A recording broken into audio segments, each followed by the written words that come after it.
So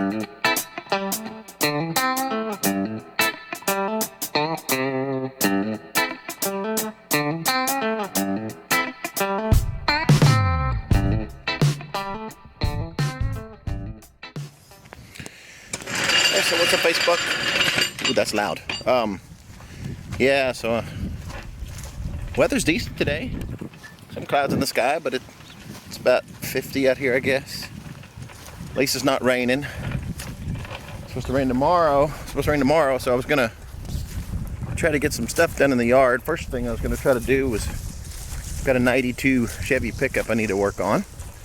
It's one of my other vehicles. It's got a either broken input shaft or a broken primary shaft. So I got to pull the transmission out of it. Starts and runs. I haven't started it up. I'm dragging my 110-pound jack across the yard here, and I'll explain to you why here in a second.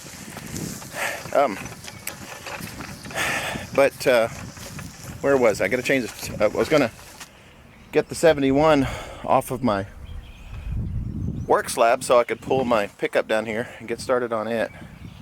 Got ready to move this out of the way and started it up and pulled it off the slab, and then it died. So I'm thinking, well, what the hell? And I thought before I'd parked it last time a couple of weeks ago that I put gas in it. So I went to the store and got about 3 more gallons. Started it up and it ran okay. I was just gonna go for a little tool around the yard and just run it a little bit, and got right back there where my pickup is, and it died. So my crap ended up pulling the fuel line off, and the crap in the carburetor sloshed around, and I guess it's clogged up the sock on the sending unit. So I get to pull the tank out of this one before I can move it off of the slab and get my pickup down here to work on it. So as usual, you just want to I didn't want to have a plan. I always have a plan. This is what I'm going to do today, and usually when I get started, something like this happens and just like blows my shit out of the water. So I don't know, I might throw some short clips up of me yanking this thing out.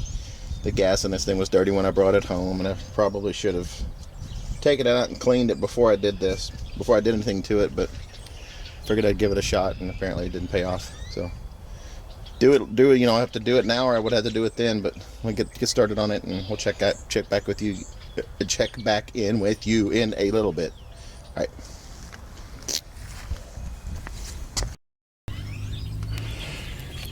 Okay, tech tip number 1. When removing a gas tank, make sure you get it jacked up, get your jack stands on. Tech tip number 2, don't drink a Corona and eat a big bowl of Chinese fried rice before laying on your back and doing this stuff. Okay, it doesn't look too bad under here for a North Dakota car. I think one of the big differences between this one and my 69 is this one has undercoating. I don't know if you can tell or not, but it's all over under here, and it actually probably saved the majority of this car from rusting from the bottom up.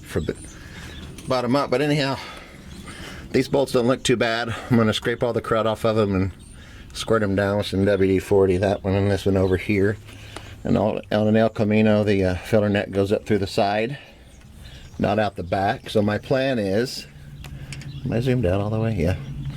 My plan is to brace this, to support the gas tank, get the 2 brackets loose, get them off and removed out of the way.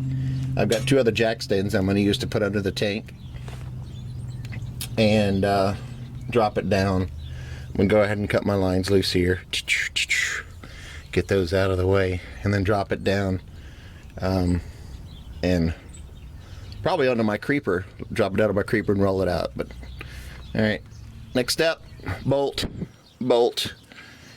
and the jack stands to support it. Stand by. One thing I'm a little excited about, actually, the only thing I'm looking forward to about this is I've never pulled a gas can off. I heard that some of the old Chevys have their build sheets and on top of the gas can. Take two. One of the things that I'm a little excited about, if there's anything to get excited about pulling a gas tank out of a car, is I heard on these old Chevys that they put the build sheets on top of the gas tanks. So I'm hoping that that there's one on top of this and that it's not so decrepit that I can't see it. But we'll find out when I drop it down. Okay, I got both of the straps undone. I got lucky on my on the bolts. They weren't too bad once I got some WD-40 on them, and ran them in a little bit and then back out and then back in and back out. I was able to get them loosened up. I got my fuel vapor return line undone. I got my fuel line undone. I unscrewed the terminal screw for the ground on my fuel gauge sending unit, and I'm getting ready to drop this out. I had jack stands on it when I first started loosening these up, and then now that I'm getting ready to drop it down, I'll put my floor jack on it with a block of wood under it, and let's see what happens.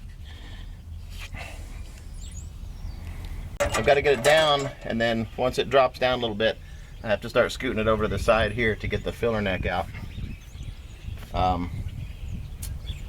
Because it tucks up under the frame headed towards the fender where the gas tank door is.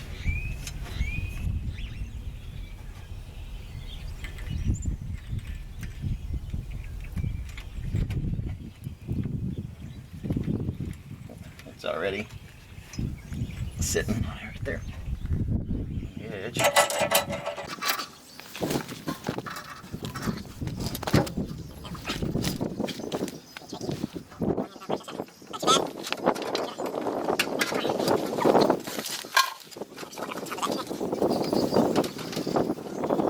I think this is the connection for the sending unit itself, right there.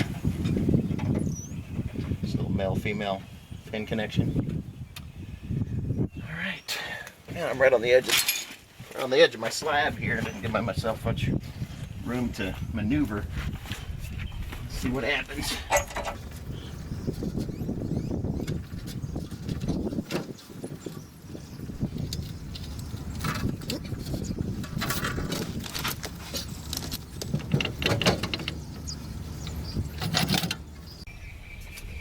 You know, I thought about moving that exhaust out of the way, that it might be a pain in the ass, and it looks like it's going to. Oh, there we go.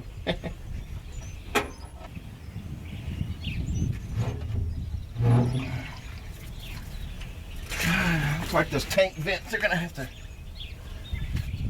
Yep. All right. I've got 1, 2. Looks like I've got 4 vent lines across the top of the tank. They're 5/16 fuel lines, so let me get those disconnected and see what happens.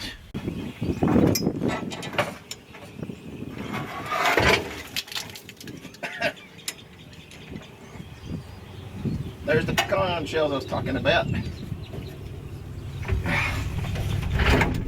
right. And there we go. There it is.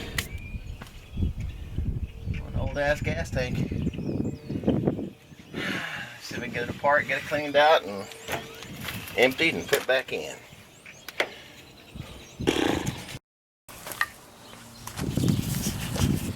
And there it is. I got it out. Little rusty on that lock ring there, but check this out. Yeah, time for a new tank and sending unit and everything else. This thing is completely rusted up.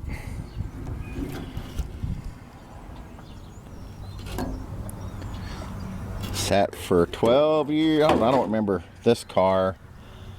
I think this one 10 years, 12 years. I think the inspection sticker on it was from 2002. Look. Wow. Just full of crap. It's falling apart. Tubes on the bottom.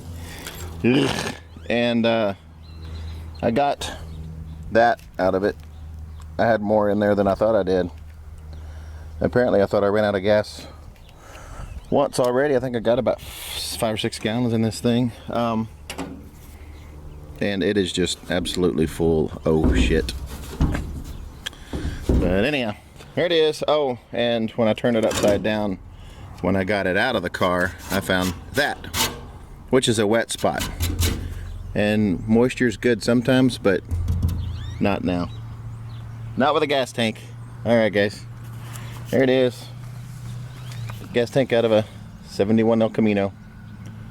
And if anybody knows where the build tags, if they don't put them on top of the gas tanks, I know I've seen them on top of the gas tanks, like for regular sedans or 2-doors, you know, or whatever. But I got to thinking about it. This is always out and exposed, you know, since it's a bed of a truck, and maybe they tuck them somewhere else on these, or maybe they don't put them in El Caminos at all, or maybe it's already been removed and somebody snatched it out, or it rotted and disappeared long ago. But anyhow, if you know if there's a different location on El Caminos where they store the build sheets from the original from the factory, let me know. All right, everybody, take care. Check in with you on my next shenanigans. Till next time.